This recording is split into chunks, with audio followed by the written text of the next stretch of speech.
You are 12 years old, torn from your family's arms as Ottoman raiders sweep through your Balkan village. The year is 1520, and you will never see your homeland again.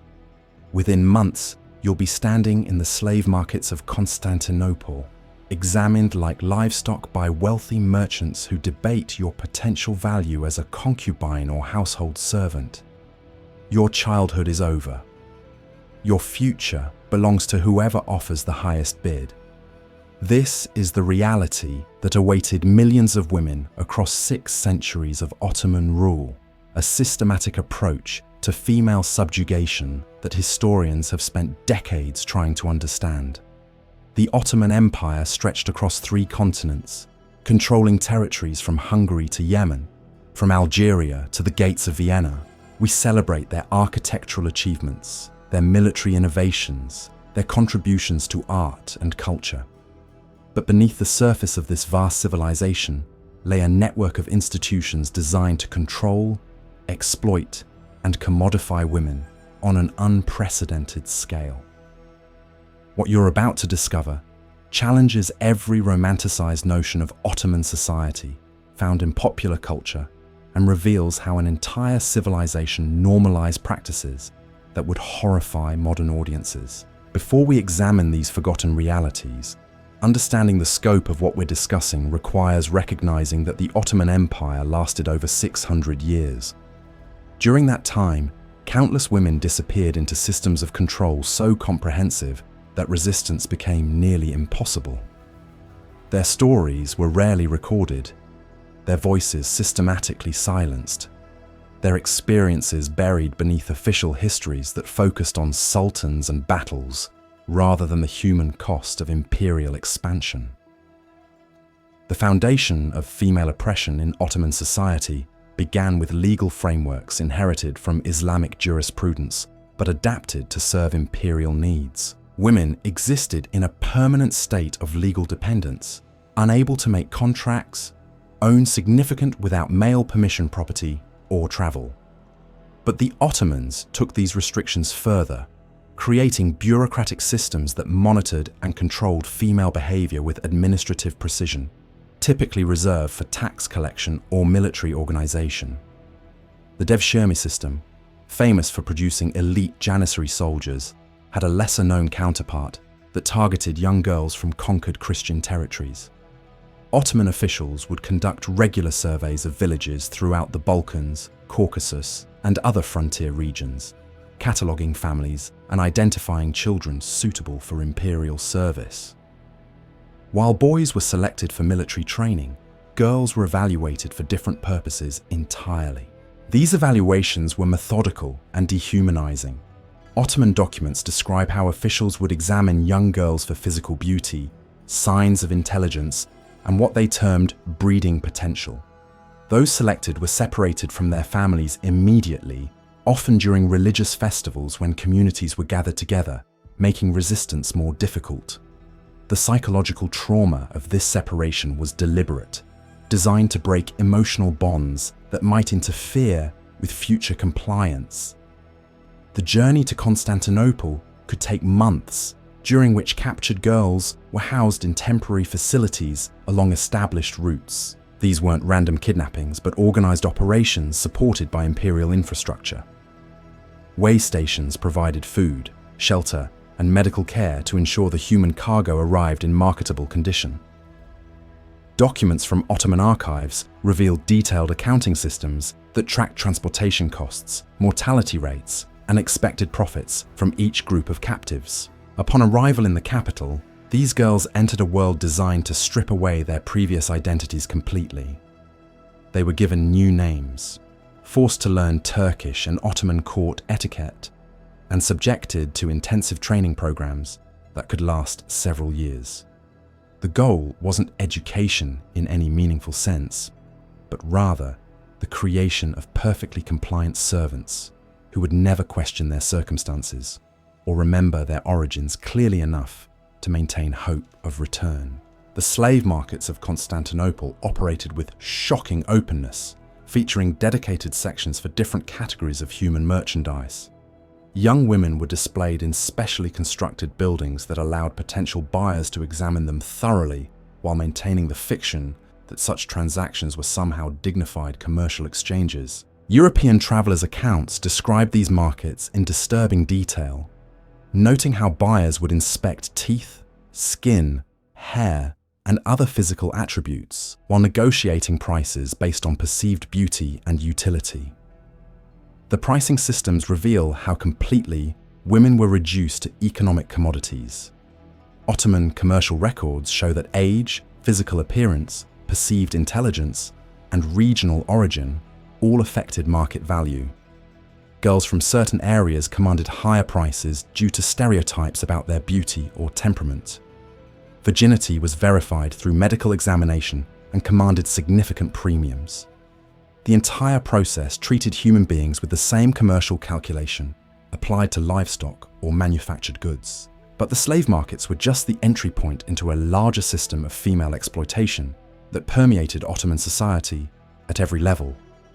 Wealthy households throughout the empire maintained substantial populations of enslaved women who performed domestic labor, served as concubines, and raised children who would inherit their mother's enslaved status.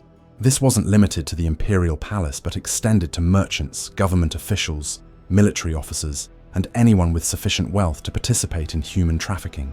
The legal protections available to these women were virtually non-existent. Islamic law permitted unlimited sexual access to female slaves, effectively legalizing rape as a property right. Ottoman courts rarely heard cases involving mistreatment of enslaved women unless such abuse damaged their economic value to their owners. The message was clear: women's bodies, labor, and reproductive capacity belonged to men who could use them however they wished. The harem system that developed around these practices created hierarchies of exploitation that pitted women against each other in desperate competitions for survival and status. New arrivals faced systematic abuse from women who had been enslaved longer, creating cycles of trauma that made collective resistance nearly impossible. Those who survived the initial trauma of enslavement discovered that their nightmare was only beginning. The harem hierarchies that governed their daily existence operated on principles of calculated cruelty, designed to prevent solidarity and maintain absolute control. Senior concubines, themselves victims of the same system, were given authority over newcomers, creating a twisted dynamic where the oppressed became oppressors to preserve their own precarious positions. The ranking systems within these households were elaborate and ruthless. A woman's status depended entirely on her ability to please her master and produce male heirs. Those who failed to conceive faced gradual demotion to menial labor positions. Those who bore daughters received modest improvements in treatment, but remained vulnerable to displacement by newer, younger arrivals. Only mothers of sons achieved any meaningful security, and even then, their protection lasted only as long as their children remained useful to the household. The daily routines imposed on these women reveal the systematic nature of their dehumanization. They were awakened before dawn, bathed and prepared according to their master's preferences, then required to remain available for his pleasure throughout the day. Their movements were monitored constantly. Their conversations were reported to supervisors who listened for signs of discontent or resistance. Even their friendships with other enslaved women were carefully managed to prevent the formation of alliances that might challenge the existing order. Education within these systems focused exclusively on skills that increased a woman's value to her owner. They learned languages to better serve foreign guests, music and dance to provide entertainment, and various domestic skills that made them more efficient servants. But they were deliberately kept ignorant of mathematics, law, geography, or any knowledge that might help them understand their circumstances or plan escapes. The psychological manipulation employed in these environments was devastatingly effective. Women were told constantly that they were fortunate to serve in wealthy households rather than facing poverty in their former homes. They were reminded that their families had willingly sold them or failed to protect them from capture. The message was always the same. They had no value beyond what their masters assigned to them, no future beyond what they were given, no identity beyond their function as property.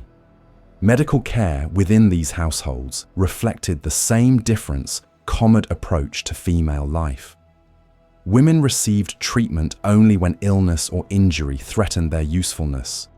Pregnancy was monitored carefully to protect the master's investment in potential heirs. Contraception was sometimes forced on women whose childbearing was considered undesirable. The health and well-being of enslaved women mattered only insofar as it affected their economic value. The isolation imposed on these women extended beyond physical confinement.